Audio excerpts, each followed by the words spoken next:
Hi folks, Speedway Tag here, back with a new game review. Sorry I've been away for a little while, but I'm back on board now.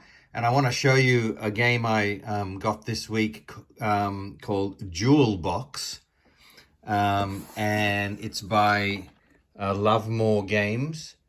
And a huge shout out to the people at Lovemore Games. They have done a magnificent job with this game.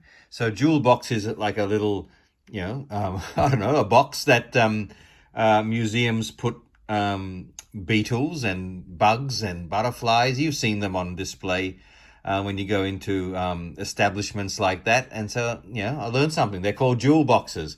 And this one's for storing and looking after beetle specimens. And I'm a sucker for the insect theme in games. And so the box is done this again for the publishers to take so much trouble over the presentation of this game. The box of this game really does look, as you can see the latch there, it really does look authentic, thematically beautifully done, and I really appreciate that. So when I opened my package and I saw this, I thought, wow, this is a brilliant start. And then when you realize that you've got, I think it's 75 tiles, each one a different beetle, and look at the artwork on these tiles. As you can see the fonts and the way it's been articulated on the tiles, it really does look like those old style museum specimen records, and I work in a library, and I have for all my life, and I've seen tons of this sort of thing in museums and libraries. And so once again, just a massive shout out to the quality of these tiles. They're really good quality tiles, and wow, to have every single one a different beetle is just a magnificent effort. And look at the quality of the artwork on these things. Man, it's almost 3D. It's that good, and the colors really pop.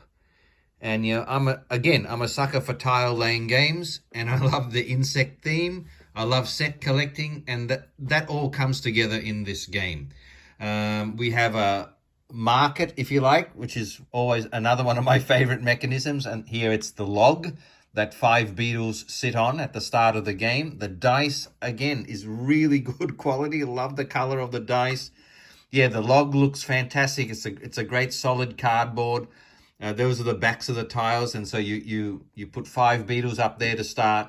You put the rest of them in stacks, and then each player is going to build a 4x4 grid of tiles. So they're going to have 16 tiles placed in front of them in a 4x4 grid, and when everybody's done that, which will happen at the same time, because you can't discard any tiles. So when everybody's done that, we score. It's as simple as that. And so you are taking beetles from that log, placing them in your tableau, putting certain beetles in certain places next to certain other beetles, away from certain other beetles, all to maximize your scoring. You've played games like this before. I know it's nothing completely new, but along with the theme and the way it's presented, it feels new to me. It's that good. So the way simply a turn goes is I've already started my tableau here, so imagine that this game is already going. But I would start with nothing here, and on your turn you'd roll the dice, and I've rolled a 1, and you just go here and you take the beetle, the tile that's underneath the 1, and so you would take this 1 and you'd place it in your tableau, okay, according to the best ways that these beetles score, which I will explain in a minute. So I would put that red one there probably, and this will keep going until I've got a tableau of 4x4, right? And the next person would replace this beetle here, and so we've got the alfalfa lady beetle, the blue violet chafer, the green jewel beetle, the spotted longhorn beetle, and so on. The mealybug ladybird, and so on. Okay, they're all, there's 5 suits, and thematically 5 families, and you'll see the different colors. You'll see purple, green, blue, yellow, and red, which is the one I just took. Okay, so there's 5 different families and therefore 5 different ways to score. Okay, and I'll explain the scoring in a minute once I show you, which I've already showed you, a finished grid. So I explain why you're placing beetles in certain places and how you score. To help you along the way, okay, a game like this, set collecting like this, needs these little manipulating tokens or things to mitigate your luck, because obviously when you roll your dice, you are tied into having to take the beetle that the dice corresponds to. But these tokens here that everybody has, 3 to start, can help you to mitigate that and move things around and change things up a little bit. Hand in your magnifying glass, and you don't have to roll the dice. You can take whichever beetle you want. Hand in your forceps, and you can switch 2 tiles in your tableau. And then you've got a wild, which can be used as a magnifying glass or forceps. You've got a great little card here which explains the scoring. So let's have a look at the scoring. So let's imagine this game continuing, and I finish my tableau, and now it looks like this. Once the tableau looks like this, we're scoring. First of all, the green family, which I call scarabs, this is how they score. You will score 3 points if you can surround a scarab orthogonally with 4 different families. So if you, for example, with this scarab, which is green, surrounding it is a blue, a purple, a red, and a yellow. So I've managed to meet the scoring condition there. And you'll see here, I'll get 3 points. If your scarab is on the edge of the board and you're still surrounded, but you only need 2 to surround it. So I've got a yellow and a red around that scarab. In that case, edge or corner, you'll get 2 points. Okay, what about the weevils, the red ones? Okay, easy to remember. If you get them in a line of 2, 3, or 4, you're going to get points. If you can get 4 down the side or across, you're going to get 10 points. Unfortunately, I've only just managed to get them in 2 lines of 2.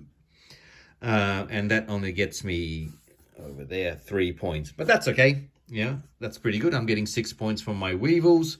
The purple ones are ladybugs, and you just want purples to be away from every other purple, right? If you can get purples in there but not next to each other, unfortunately here, I kind of was forced to put these 2 purples together. Bad planning. Well, I'm new to this game, okay? So I'm getting used to it. But unfortunately, those purples, neither of them will score because they've canceled each other out by being next to each other. This purple is by itself, so it will score. And depending on the amount of purples you've got, 2, 3, 4. If you've got 5 in there, which I did have in a game yesterday, I had 5 purples, all separate, not touching each other. I got 15 points. So that's really good. The next one is the longhorns, the yellows. And this is really interesting. I really like all the decision around how to score these 5 families. I think they're really clever. They're nothing super new, but together they feel new. And this one particularly, the yellow longhorns, if you have an odd number of them in your grid, they're only worth 1 each. But if you have an even number of them in your grid, which I do because I've got 1, 2, 3, 4, they're worth 2 points each. So once again, though, push and pull with these scoring. But do you go for the longhorns, or do you want to stock up on the ladybugs? Or are you going to concentrate on get some big rows of weevils? Man, the decisions there, because obviously, as you know, with all these set collecting games, you can't do everything. So you have to, based on your luck, which is governed by the dice there and what you can get from the log, you can mitigate, as I said, a little bit with these tokens. But, you have to work with what you've got. And sometimes you can't score everything like you'd like. And if you've been playing board games for 5 minutes, you'll understand that's the trick to doing well at these modern board games. You can't do everything.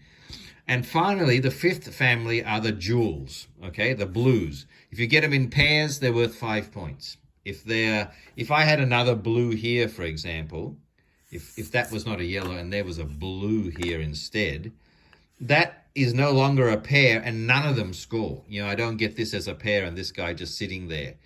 Reminds me of the Universe in Castellion, if you've ever played Castellion.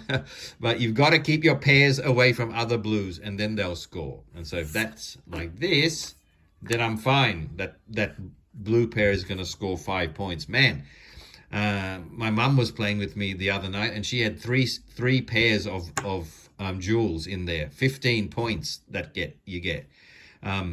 So those are the scoring mechanisms for Jewel Box. The more you play this, the more strategy will open up. I feel that it's a game that just keeps giving, and I want it to give me more, which is why I've just bought I've ordered the Fluttering expansion, which gives you 2 more families, which you can mix in with the game. Butterflies, which is, oh man, I just can't wait for that to arrive. Well done, Love More Games. This is a fabulous game, to be commended. And so it's brand new. It's just out recently, 2024. Go and get a copy if this tickles your fancy. Thanks, guys.